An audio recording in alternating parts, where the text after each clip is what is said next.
Hello and welcome to A&K's Wheel of Time podcast, where we are going through each chapter of the Wheel of Time series, and where today we'll be discussing Book 1, Chapter 9, Tellings of the Wheel. So just to get things started, what do you think of this chapter, Kylie? It definitely reveals a great thing. It brings up a lot of questions too. Kind of, there's definitely similarities to this battle and what Tam is rambling. But given the fact that they took place so it's far apart, because there's no way Rand's that old. Unless, of course, he's older than that they can be, but I doubt that. But yeah, it definitely it has similarities. Pregnant women and all the rest of it going out and fighting. But that's cutting to the end of the chapter. Well, you asked me about the chapter in whole. Yeah. So for me, it definitely reveals quite a bit. It does. It has similarities. It's more of a. I agree that this is more of a kind of backstory type type chapter in terms of there's it starts off with Rand dreaming and some interesting things that happen in a dream, which we'll be talking about in more detail in this podcast. It definitely felt like there was something more to it though, with his dream. I agree.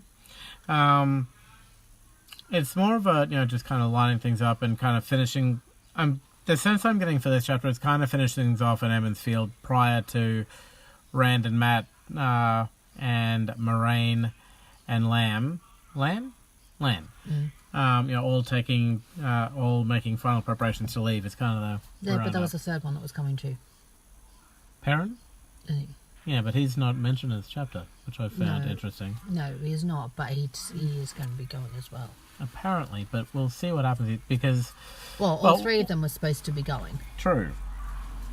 But I'll come back to that point. I want to talk about let's talk about the dream first, because that's this chapter is pretty much split up into, shall we say, 3 sections. And so we'll take it with the dream first. Now, Rand's dream, I do find to be very interesting. He starts off running away in fear from a group of Trollocs, and he runs all the way to the edge of a cliff. And at the cliff, you've got a ravine, a fairly deep kind of ravine, and on the other side of the ravine is a big black mountain, which which ominously somehow says "Serve me." You've also got the Fade, who's also making a bit of an appearance with a similar kind of "Serve me" request. And Rand is initially going to succumb to it, but then at the last minute kind of said, "Hold it, no one's going to control me." It's almost like his mind was being controlled, influenced, not necessarily controlled, but more like he's using an old Jedi mind trick. Yeah, okay. Yeah, that too, or some sort of a drug hallucinogen type thing in a dream state. But there was definitely an influence.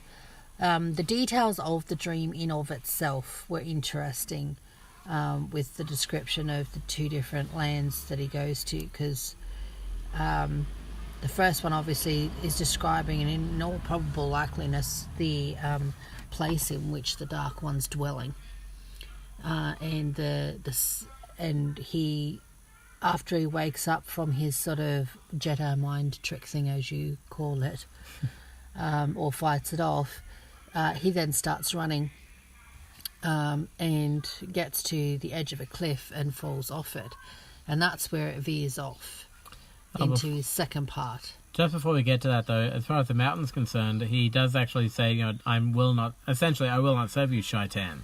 Mm-hmm. And so... The light take you, Shaitan, or whatever he says. Something of those lines, similar. And I find that very interesting, because I think that the mountain that he's visiting, or that he's seeing in his dream, is the same mountain that the Dark One became at the end of the prologue. The Dark One didn't become that, darling. Yes, he did. No, he didn't. Yes, he did.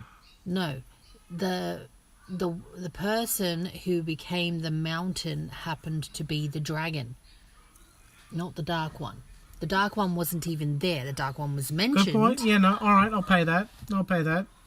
That's fine. You need to read your notes more so you can remember.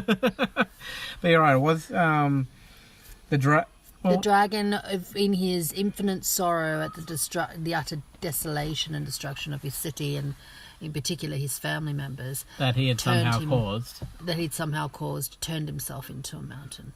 Hmm. Yeah, but see, that's the interesting thing too. Do you think it's the same mountain that he's on? No, I don't think so. Maybe he might have moved there after the fact. Well, it's a dream. It doesn't have to move anywhere. It is a dream, yes. But I don't know that it's that same one. What I'm thinking more a case of is that he is dreaming, but I don't think it's that mountain in particular. Well, how many talking mountains are you going to come across in this series? Well, possibly two. One for the Dark One for the dragon thing, because that's where I'm going next. Okay, well, go there next. Because he falls off the cliff, right? And I'm thinking that the other influence in his dream doesn't necessarily helps him in avoiding the Dark One's influence, I guess, or whoever it is that happens to be sort of influencing the dream. Could have turned him. All right. And so turned him into a safer path to avoid him being... Because if you recall, there was a moment where he knew that if he was being chased, and he knew that if he was to be touched by this person that was pursuing him, that he would go mad. And so he, instead of allowing himself to be touched, he leaps off a cliff, right, into an abyss of unknown origin, because he couldn't even see the bottom of it. Yep. And that's when his dream sort of changes and evolves into the next scene of his dream, which happens to be of a city which feels right and safe, and this big huge familiar building. Somewhat. Yes. And that's where I'm thinking is that where that mountain comes in, because he sees a mountain and he also sees a city off into the distance. Yes. Yeah. And that's the mountain that I think is the dragon. There's a part of me which is and because if you recall that one, he does have a different voice telling him that it is his destiny as he's going through this city, as he gets to. I mean, he's still being pursued and he's still being chased, but it's the feelings that he's getting from this city are less threatening and more welcoming and more. This is right, and he's still in a druggy type sort of mindset days, but it's not a threatening one. It's not a... I'm thinking, I don't know, there's a part of me, and I don't know, for those of you who are keeping bingo boards, it might be something worth kind of putting together or something. In this case, Lord of the Rings reference. But for how many times we mentioned different books or movies? Oh, yeah. Right, okay. Well, at least how many times I do. I could cheat. Anyway. I could say Supernatural and... No. And Stargate and Star Trek and Star Wars. It's got to be a genuine reference. Well, no, but they will. They could have a bingo now. Because I've mentioned them all. But anyway. Well, not all of them, but... As far as, say, Minas Tirith and Mordor. Because Minas Tirith was a place of safety, was a place of refuge, if you will, and a nice kind of pretty-looking city. Was essentially the jewel of Gondor. And just off on its doorstep in the distance, but certainly viewable, was Mordor, where you could see the Eye of Sauron and the big tall Mount Doom. Couldn't quite see because that was smaller, but still, but you could see in that kind of a direction. And it could be a similar kind of situation that whatever city that Rand is seeing in his dream is, I don't know, for lack of a better way to phrase it, the Minas Tirith of the Wheel of Time world. But don't forget, it is a dream, so he could be dreaming about the past. He could have just read Tolkien recently. Yeah, I get the author, the author, yeah. I know. But he definitely sort of got, and you are right, that is the whole, versus light versus dark type thing, sort of being right next to each other, two ultimate darks and ultimate light. But I kind of get the feeling that he is dreaming a little bit about the city that was destroyed. And I would tend to agree with you, which is why I'm thinking, what added reason for me thinking Because they're that all the mountain he's ghost-like. seeing is the dragon. Yes, because the people are ghost-like. They're happy to see him. They're welcoming him. It's almost like they're desiring him to rescue them. It's almost like their souls are trapped, or that their light and their shining hope happens to be this person who also apparently how he eventually realizes is him. I'd imagine that it was at a time when the dragon was well known, well loved, and well known, and he is obviously going to be turning into this dragon. I mean, anyone with a bar of soap could tell you that, but he doesn't recognize it in himself. Not clearly. No. But this dream sort of a preparation into hinting at it, for him anyway. He doesn't obviously understand the dream, but he definitely is going to be nudged a little more, I think, to know. I find it interesting as well that I'm wondering about this building in the centre, because he's The castle. Yeah, because he initially is wandering through his. Well, he's knows the enjoying himself. He does want to go to the castle, but he's enjoying himself. Yeah, he's wanting to explore the marketplace and and the city itself. crowd, yeah. But everywhere he turns, the longer that he's in this dream, every direction he turns, the castle moves to be right in front of right him. in front of him, and he kind of constantly is getting directed to this castle, regardless of whichever way he goes. And he does want to go to the castle, but he wants to explore the city because first. he's enjoying. Yeah. He's enjoying the atmosphere and stuff, and then of course eventually the people start to sort of get a little bit upset, and so eventually he's like, okay, well I'll start heading towards the castle then.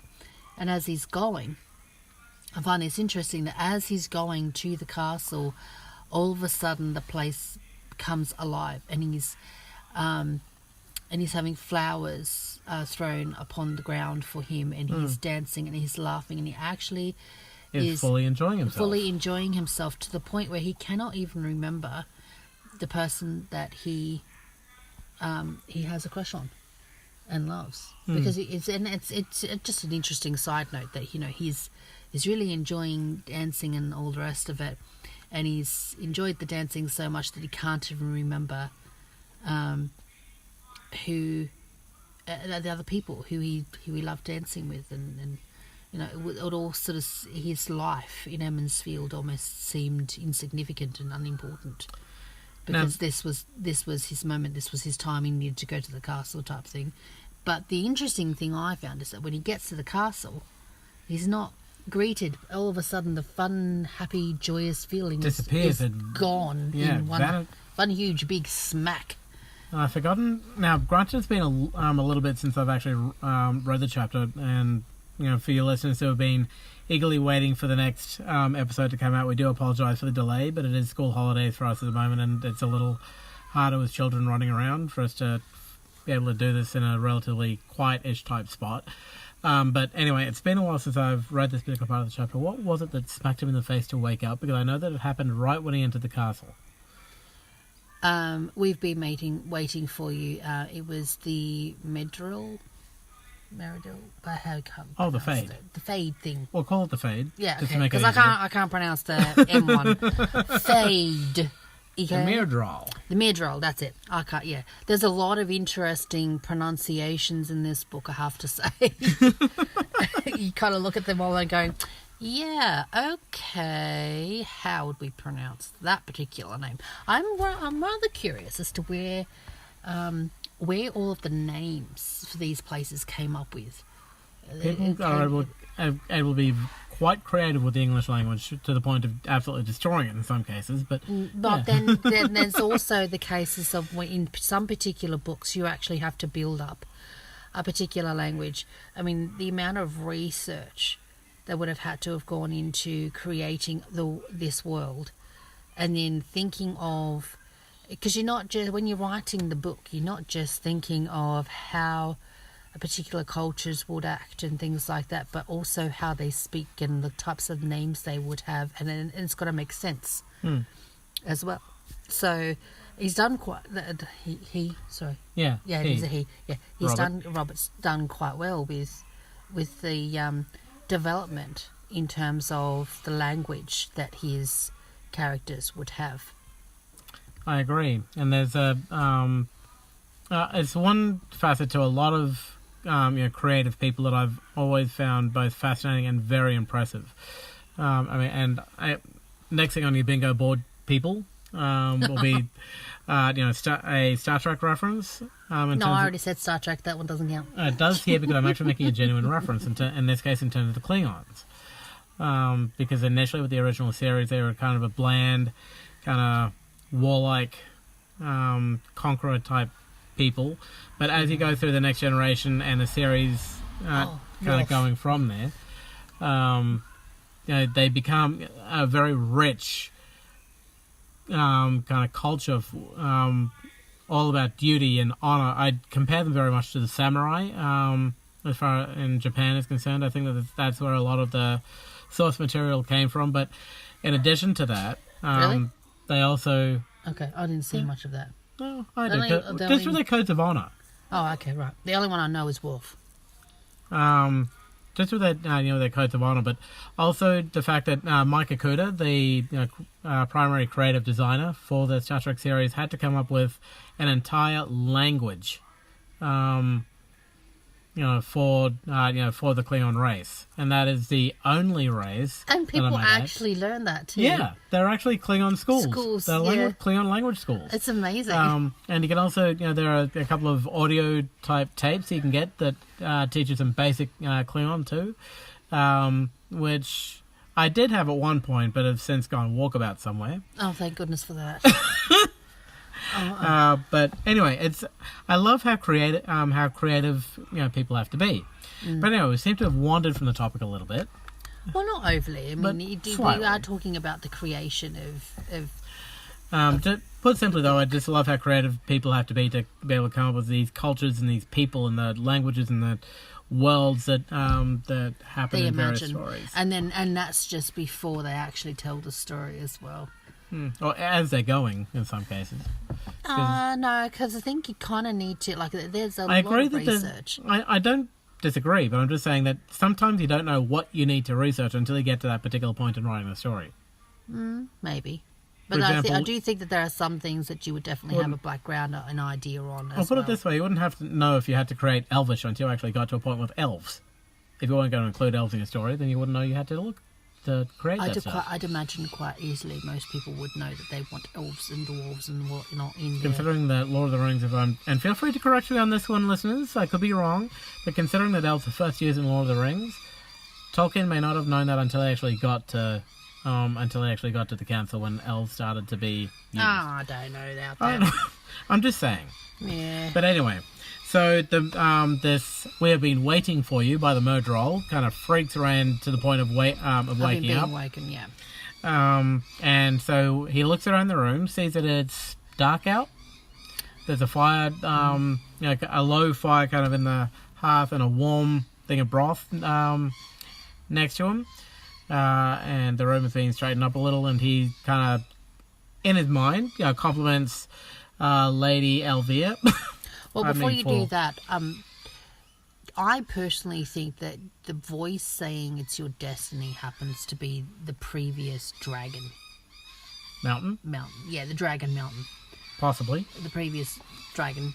And I'm not sure the about original dragon. The original dragon. No, I don't know, because maybe there might be, because it doesn't say that he's the original dragon. It just mentioned that he is a dragon. And I think that there was a lineage of dragons. It's just that he was the one that caused a horrific event. Maybe. There could be a title more than a Maybe it could be a title. Yeah, you're right. That gets I don't know. inherited, It kind of I can't remember. Well, It's been too long. we'll find that part out as we, further on we read. But anyway, I do remember reading something Why? that gave me the impression that there was actually a Mainly dragon because there's another- heritage. Well, it's mainly because the dragon, the people have claimed to be false dragons, or that there have been false dragons that people out there have Maybe. claimed to be the But next the dragon will return. Okay, maybe because of the prophecy. Then Yeah. there's maybe that's where I got it from. So people It are could just be. willy-nilly taking the title and doing something stupid. Yeah, no, but I do recall that. But I was certain that when you're reading the prologue, that there was some sort of a mention that gave me the impression that the dragon thing wasn't just him. It was almost like a lineage type Maybe. thing. It wasn't the previous false dragons that gave me that impression. It might have just been an impression that I had but didn't share. Maybe, I don't know. Anyway, but he does. I do think that there's a possibility that the small whispering voice to say that it was his destiny to essentially go to this place or release them or do something in this vicinity, in this area, whether it's rubble right now, or not, that he somehow needs to go to this location and do something there. Could do you think that the city that he's dreaming about could be I've forgotten the name of it, but the city of the Aes Sedai? Possibly. It could possibly be that. But that sort of also possibly rules out, because I don't know, just the way it was described, it made me think that it was actually the place where the dragon used to live. And what makes it interesting is then, because after he wakes up from this dream, I know he has that brief discussion with his dad, but the story that Moraine tells, which Moraine we'll get, tells, yeah, which we will in a get little to. It sort of makes you think, okay, well, could they, like, the story reveals quite a bit, and it kind of flows into his dream. Or could the dream also be a prelude, about a prelude to knowing what that city was? Was that Maybe. city that he was I've got a dreaming feeling about? Was that actually the same one? the same place that she talks about? Maybe. I mean, and again, We'll I mean, talk about. it's- I'm just saying that's because we don't yeah. at this stage. The city that he's dreamt about, there was no name given for it, so No. we can't say that conclusively. No. There was but just a there is- description, and the descriptions sort of hint to possibility of it being the place where the dragon used to live. There was that mountain, and there was a city, and if you recall, from things that I recall, there was a mountain and a city type thing where the dragon lived, and then of course he created another mountain, which sort of made Which he became. which divided the river into two rivers, which is why I'm thinking that this dream that he's dreaming of this place and her story happened to be linked. But what he has to do, and whether or not it is actually Emond's Field, and then therefore, okay, well then eventually does his journey lead back to Emond's Field, and that there is something at Emond's Field that he needs to do, or something that is not too far away from Emond's Field that he needs to travel to and just doesn't realise it yet. No, that's what I'm thinking. That it could be the I've forgotten the name of it, the Aes Sedai city. It could be the Aes Sedai City too. Yes. So, Rand wakes up from his dream, and he finds that his father, while still groggy and still recovering, is awake and he has a chance to be able to speak to his father, so much he really wanted to do before he had to leave. In fact, he was going to try and hold off leaving as long as possible to try and give himself the best chance of being able to speak to his dad. I do like that his dad woke up, but then, the first thing he did obviously do was eat. And Yeah. the fact that, which is not overly interesting, is it, people? He ate. But Yes, of course. and so he manages to spend some time with his dad to at least get him up to speed. And when he says that he's going to leave, his father doesn't question. His father, realizes that Well, he tells him the whole story first. yeah, He basically he omits certain things, such as his dream that he just had, the ramblings that he'd rambled, and there was something else he omitted. Can't remember what it was now, and because you're playing around with the thing, I can't remember. There was something else that he did do. He didn't tell him about something else, but he tells him about everything else. From the moment that he'd basically started hallucinating to the time that he woke up from being healed, and the thing that did surprise him was obviously the fact that his dad didn't tell him not to go. But also the interesting thing essentially doesn't tell him about his dreams. I found the paragraph you're referring to. Yeah, but he doesn't tell him about his dreams, but he Yeah. also doesn't tell him about the ramblings, and not yet anyway. So he seems to want to possibly broach the subject later on, but he's not in a frame of mind to be able to do that just yet. But the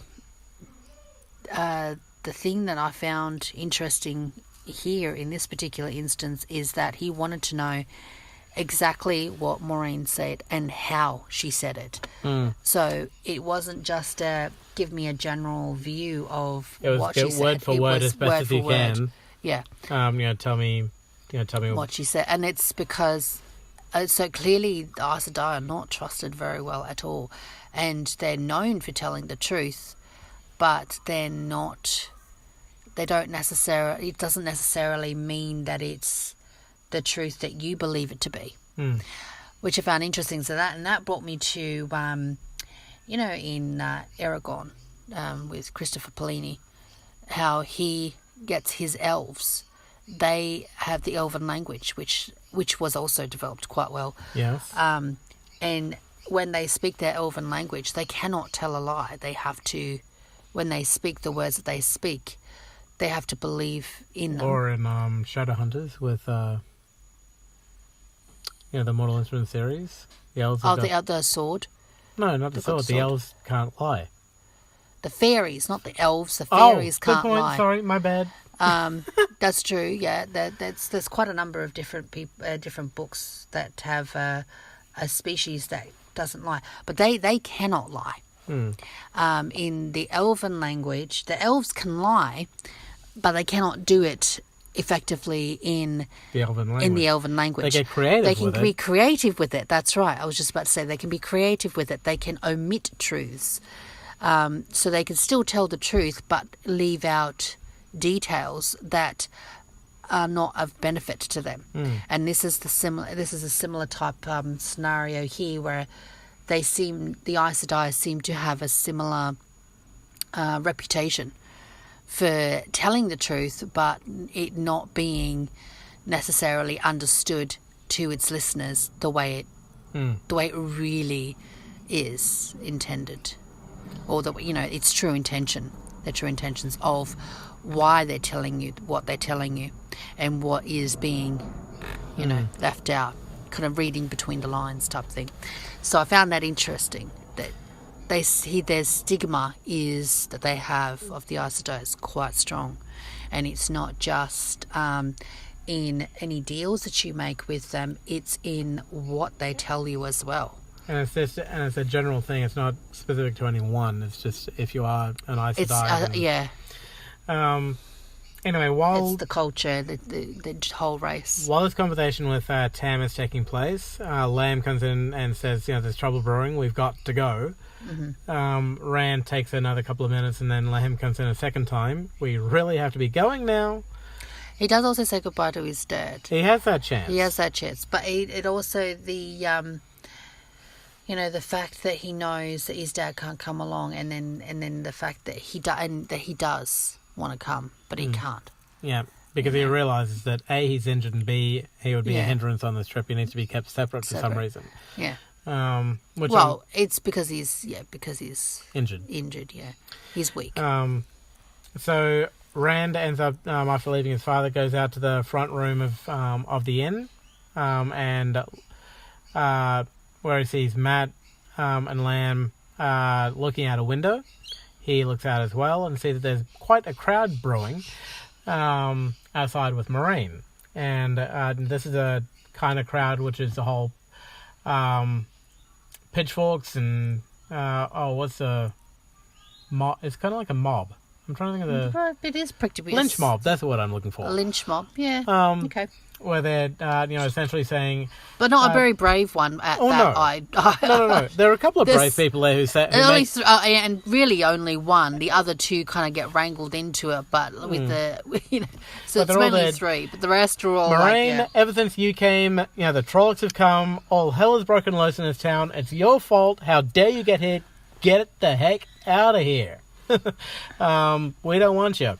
And while all that is kind of going on, the mayor comes along with one other person. I can't quite... They threaten to... What I find interesting is that they then turn around and threaten to burn down the inn if they don't get out. And I found that kind of laughable because it's like, really? Half your city is being burnt down already and you're going to burn down your inn? Who, by the way, your mayor lives in. Yeah.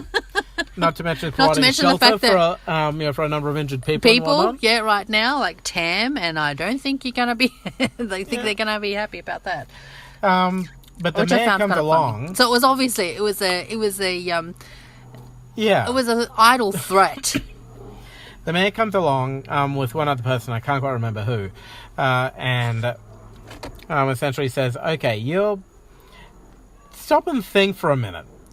She came along and healed your boy, healed this person, helped that person out, and has done nothing in of itself to hurt anyone here, and this is how you're behaving? Really?" And Moraine, and now here's where Moraine, the kind of image I've got in my head is, and this is another Lord of the Rings reference, where Gandalf is standing on the bridge, the whole, "You shall not pass." Now, well, she doesn't do that. She does do the whole light up her staff thing, kind of plant in the ground to kind of get everyone's attention. The same kind of big spark, wake up. And she starts to tell the story of Emond's Field, which I found to be really, really interesting. Epic battle type. So if ever they were to put this to a movie, I hope they do this battle justice. But the basic story is that there was a land which was very prosperous and doing well for itself. At the time, the dragon came along and decided to wreak havoc with the world. This kingdom sent their men off to battle, and It was the dark one. oh, The dark one. It takes a story about the dark one. Okay. Essentially, the story is... in my head. I keep getting the wrong way around, but anyway. It's not a dragon. Okay, fine. So it's a big battle. Essentially, the dark one comes and causes plagues trouble. all of the lands. Yeah. Okay. And they send this kingdom sends all the men away to fight the dark one, and as the saying goes, while they're away, trouble will stay, or something. And so the Dark One takes advantage of the men being away and sends a fairly sizable army of Trollocs and Fades and... I'm not going to try saying that. And I've just found the name to the city. Demon Lords. And Demon Lords or whatever, to... come over to that kingdom to essentially cause havoc, and the men realize at the last minute that they've been tricked into going to the and going away. And they do an about face to try and get back as quick as they can, and they do manage to do it. Just there's a bit more to it. It's hang on, the city. I'm going to give it a try. Menrithfrandel, or in the old tongue, water of the mountain home.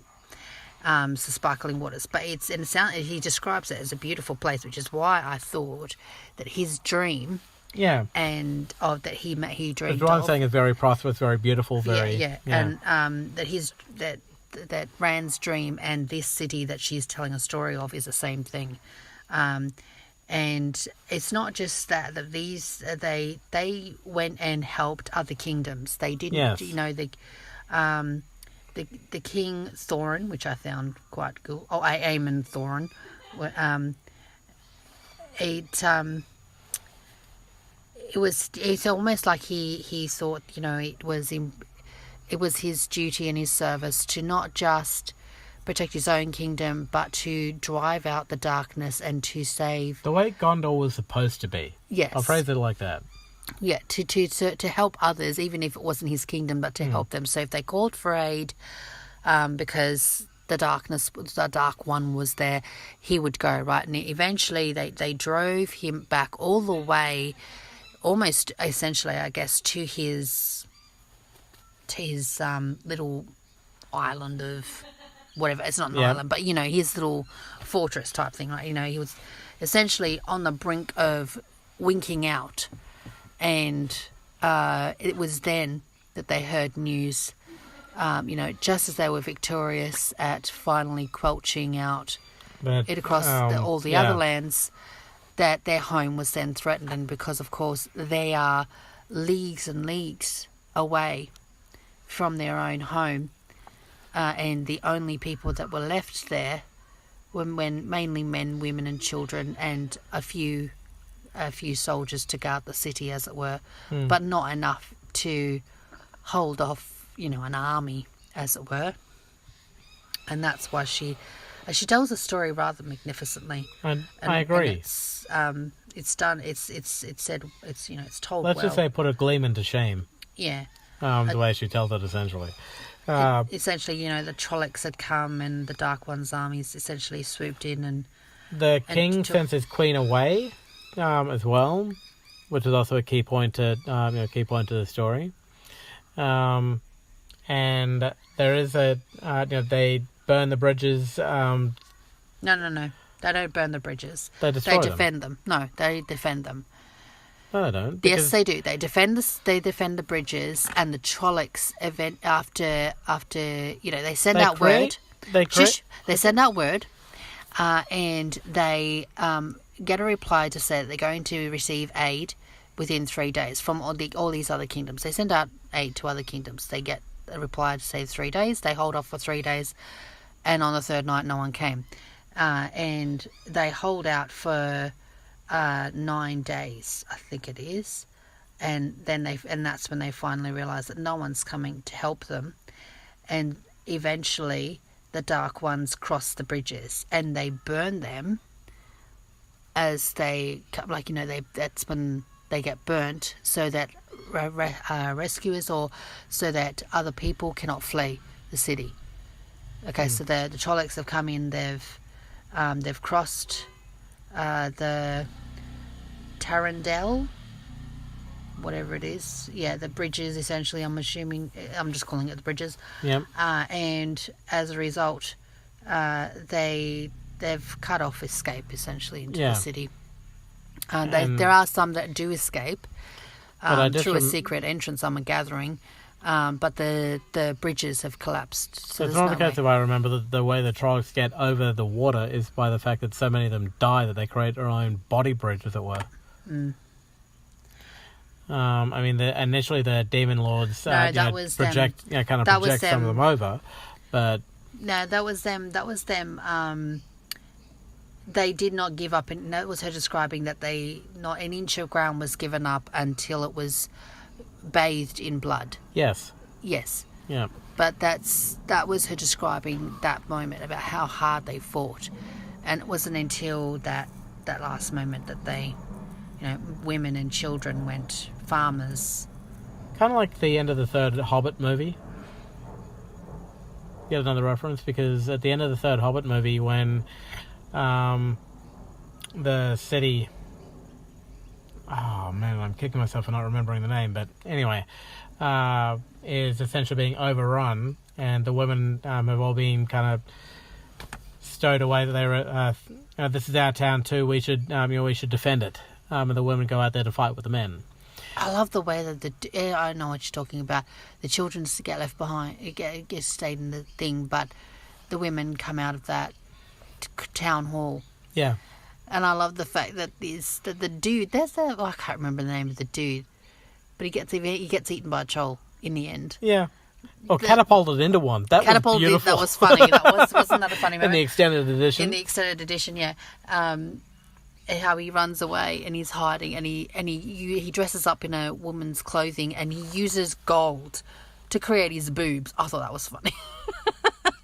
Comments could be made here, but let's keep this podcast G-rated. and then he runs away because they're about to be attacked. Because he also doesn't want to face a village, I'd imagine, either, because of all the people who had despised him. Essentially, yeah. If it weren't for the fact that he'd been saved once already from being killed, he was like, "There's no way he's going to save me now," because I basically sent his children. I love the fact that there's one coin that slips out of there, which causes the catapult. Yeah, I do love that. Just the whole scene. If you haven't watched the extended edition of The Hobbit, I apologise for that, and I should have done a little spoiler alert, but still. But it was it's pretty hilarious. Funny. It is hilarious. First time we kind of saw that, we kind of cacked ourselves laughing. So yeah. Anyway. Yeah. But this is a really bad fight, and at the end of it, even the king ends up dying. His wife doesn't take it too well. No, she has. I found that interesting that she felt his death, and as a result of that, she used the light to basically destroy. Taps into the one power. Yes. Of a rather large amount, I might add, more than one person is supposed to be able to handle. And essentially kills the chieftain. I'm assuming they'd be like the Fades. Or the Demon Lords. The Demon Lords, yeah. It just says Demon Lords. It doesn't actually say that they're Fades or anything, but the commanders, basically, the people who are giving instructions. So she kills them, plus quite a number of their army, and the ones that she didn't manage to kill were scattered. And sufficient for the remaining leftovers of lands to kill off by different armies and stuff. But I found sad was that this culture, in this story, they were so betrayed. Like the whole city was so betrayed by all the surrounding lands, because every single time they needed aid, they came. Yeah. And but when the reverse happened, the one time that they needed aid, bye. None of them came. That's what I found interesting, and I am curious. I know that. See, this is the thing about this Wheel of Time thing, is that there are so many similarities to both the prologue that you see about the murmurings of a battle being fought and him dying, although he died after his queen. And there's that moment, and then there's of that city being destroyed, and then there's another city that was destroyed as a result of the Dark One, and so it seems to be a recurring thing in the history, and obviously Tam himself has been in one, and he can't obviously have been in either of those two battles.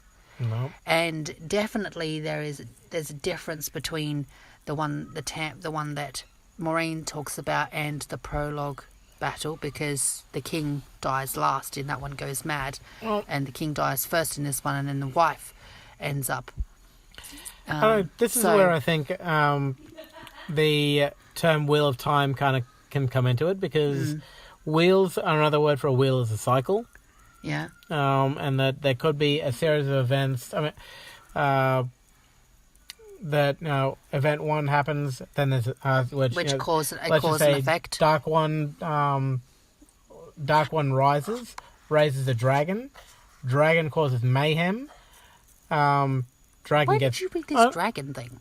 I'm just saying it's a part. It could be a part of the wheel. We don't know. A dragon. Yeah. I don't remember reading about no dragon. You read. The dragon I'm giving that her you the are look talking- right now, just an FYI. The dragon that you're talking about was a Became a good mountain. person. He became a mountain, yeah, but he wasn't described as a bad person Yes, he to was. begin with. He massacred his whole damn town. After going mad because because he used too much of the power. That doesn't Thank mean that you. he was a bad king before that. I'm not saying that for crying out loud, he's Lucifer. He's Lucifer? That's interesting. Well, Lucifer was a good guy initially, Fair enough. until But- he went off the rails. Until he went off the rails, yeah. Okay. So, could be a similar deal. But anyway, the point that I'm trying to make is that the the Dark One rises. He doesn't rise the dragon or make the dragon.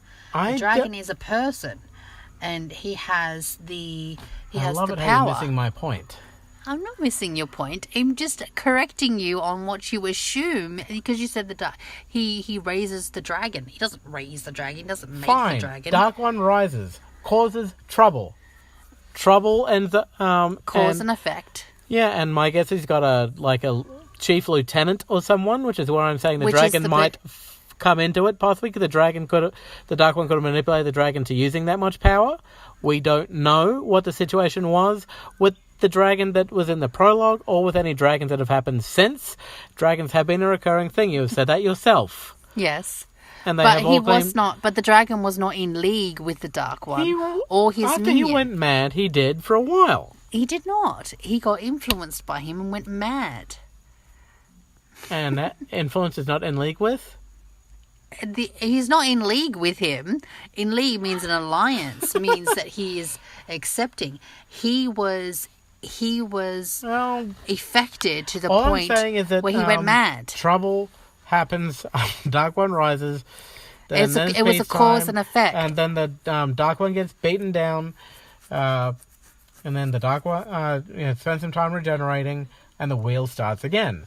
Dark One rises. My guess is that king, the Dragon King, used too much of the power because if you recall, you cannot. Women are the only ones who are safely able to use the power, as they call Not it. quite as evidenced by the Queen, but go on. Women are the only ones who are safely able to use the power without going mad. Now, my guess is that the dragon used too much of the power defending whoever his city, I'm assuming, against the Dark One, that instead of exploding him, it sent him mad instead, and thereby doing the cause and effect of him destroying his own city anyway. And that's where I'm thinking that whole madness thing came in with the dragon, right? Now, with regards to the other city, it was the wife Or the whose queen. husband, the queen, yes, the queen, whose husband died, and she, in her grief, used the one power, but to the point where she exploded herself. Yes. Because she obviously couldn't live without him. See, women sacrifice so much more, darling. Oh, comments could be made. But again, I want to live through this podcast, so I'm just saying, the king goes mad, but still manages to keep a grip on the world for himself because he wants to live. But the women will just, Anyway, so, but ultimately, the battle gets won, but this is an Star Trek reference for me in relation to the final episode of Deep Space Nine, and for those of you who have not watched it, spoiler alert, if you haven't watched it, I feel sorry for you. But anyway... don't feel that sorry. Victory, may be yours, but in the end, your victory will. You would have lost so many men, so many lives, that in the end, your victory will taste as bitter as defeat. And that's essentially what the survivors of what became Emmons Field must have felt it at the end of that battle, because they essentially lost everything. The town was ruined, the farms and everything that they had around about was ruined. They had lost the whole kit and caboodle, essentially. They won the battle and they won the war, but they essentially lost It was everything at a doing great so. cost. Yeah. And it was interesting that it was called Amen's Field. but then eventually got turned to Emmonsfield because Aemon was the king's name. Aemon true. Thorin, which I found interesting because, of course, Thorin is, of course, the what do you call it? Not the Hobbit, the dwarf in the Hobbit. Oh, Thorin? Yeah. Oakenshield? Thorin Oakenshield. This king is also Thorin. Mm-hmm. Slightly different spelling, but yeah. Yes, it is a different spelling, but it's similar pronunciation. Anyway, so as the story ends, we get back to Moraine and the crowd is starting to realize, okay, we've done wrong by you. You have actually been helping us out. We apologize. And No, but that was before the story. no, that was after. It was before the story. After. She But they all dispersed in shame. yes, and they all and they all they did weep. left. Now we get back to Lamb and the and everyone in at the inn. So it's made up of Lamb, Rand, and Matt at this point. Perrin, who's supposed to be going with them, we haven't heard anything about yet. But The also thing is that she does mention that Emmonsfield, which was Emmonsfield, yeah, was built on the site of the last battle yeah, as well. yeah. But they essentially having to kind of get what they need and go. That they've used up all their time now waiting, and while Moraine has been quite the glee woman, I'll call her, for this particular segment. The time has come for them to to make final preparations to leave and to walk out the side door. And so that is essentially where both Matt and Rand are thinking initially that while Moraine was telling a story, the mare's destriers or his horses couldn't pull them away because she was being quite entertaining and quite trance making, I suppose, for lack of a better word. They were entranced. She sort of sent them into a trance to calm them down, so they were no longer a mob. But they did. I think it also stirred in them a recollection of who they were, or could be, yes. And who knows? They make that may come into play later too, possibly after having this. Possibly, reawakening. but I mean, like how amazing of people were they to be able to hold off an army that should have crushed them within 1 hour? Because she does say or that. Thereabouts. She does say that, the army should have crushed any normal city. It would have crushed them within an hour. But they lasted 9 days. Think of it this way, Spartans. Before they died. Or before they, Because, and this is a historical reference now, and just one of the last comments I want to make before we start to wrap up this particular chapter and move on to just wrapping up the podcast, is that the Battle of Thermopylae. Where you had an army of 300 Spartans against a vast army of, I think it was like 10,000 Persians. And, under those odds, they weren't supposed to last for very long. But the Spartans were a highly trained warrior people. And they actually lasted a heck of a lot longer than anyone ever anticipated. They were eventually all wiped out. That was because of that Roman, because Spartans were from Rome. They had that. They were the first ones to create that shield wall as well with the long. Yep. Among other things, yeah. But as I said, a lot of the techniques that they used are still used today. Yes, in some respects. And think about the plumbing and stuff that they anyway. But they created that wall, and they also made it so that the shields went up to cover the people as well, so they could, and they would all march as one. It was quite impressive. There are some movies that demonstrate how well they do it. I can't quite recall them all. Third now. Hobbit movie, 300, just to name two. Oh, okay. The elves with the whole. I suppose no, it wasn't elves with dwarves who were holding the shields. Shields, yeah, that's true. But it was. It was sort of done in a way where the whole lot of them, and then the arrows would shoot across anyway. But there. So, kind of makes you wonder how impressive a mighty race they were to have held off for as long as they did. Agreed. And, hats off, respect. I definitely agree. All right. So, now the next chapter is entitled Leave Taking. So what do you think is going to happen in the in the next chapter? Essentially, they leave. Leave taking. It's in the title. Leave. I'd imagine that they sort of they pack up. They say goodbye to, say. I'd imagine that the other two, Perrin and whatnot, says goodbye to their parents, and that they head off into down the road, essentially. Into the wild? Into the wild. You think Perrin's going to end up going with I'm not them? sure if they have horses. Well, I don't know, but I'd imagine. Well, I think, I'd imagine that he's got to have some company. He's got to have his friends going along. Well, I'm not disputing that, but an Aes Sedai is not to be trusted. I mean, she's, just by nature of what she is. Personally, I would love to have been there. The conversation that Moraine was having with Matt to try and see what she had to say to convince him to go.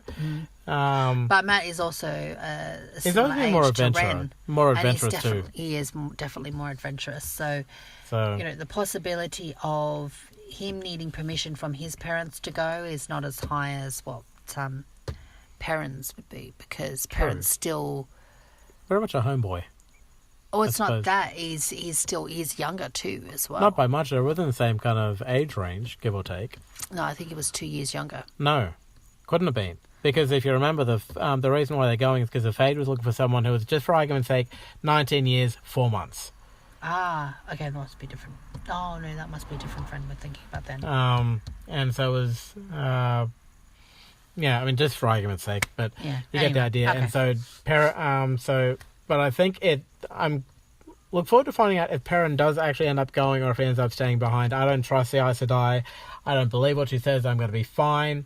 If you guys believe her and want to go, that's your choice. Go. Or if it's going to be, well, you two are going. I don't quite trust this person, but I do trust you, so I'll go with you. When did Perrin ever express the hostility of not trusting a Aes Sedai? It was a generic thing. Yeah. I don't know. But see, also the case of the younger generations weren't exposed to the Aes Sedai either. So the prejudices that they would have had, or that others have had against them, they've not experienced them because they've not been outside. Well, there are some prejudices which are essentially learned by those around you, friends, family, whatever. Yeah, the whole influence of that the interesting fact about whichever way your parents vote is a similar way to the children vote type thing. Yeah. Due to influence of their minds when they're younger, trusting of the parents and stuff. So yeah, there's a possibility. But then, you do get to a point where you form your own opinions. True. And you form your own level of instinct to trust or not to. And it's going to be, I'm just wondering what side of the fence Perrin's going to be on, because that is something we don't know quite yet. Oh, because it's not been talked about for the last chapter, I think. True. But we'll find out in the next one, I'm hoping. And I agree that this will be kind of final preparations for them to leave, and maybe the first couple of days of their journey, possibly. Seriously, I doubt that. I think it would literally just be the leaving. Given how the book has been going so far, you're probably not wrong. But yeah, all right. So we want to thank those who have been listening. We've actually had our first kind of tweet, which I do, one thing which I do want to try and do is to make mention of, of those. So that was from a person, I gotta love the name, Killycat. I hope you don't killy cats, because quite frankly I think that's mean, but whatever. But still, she made a comment that she was looking forward to more Wheel of Time podcasts, and so yes, we will be certainly working through them. I mean, we are hoping to do this for the long haul for 13 odd books, which there are out there. We will endeavour to try and do a little more, although I don't know that they necessarily want their comments read out on the podcast. Why not? They might like their privacy, but the point is we will endeavour to try and do more. And any on kind a of more regular basis. Yes.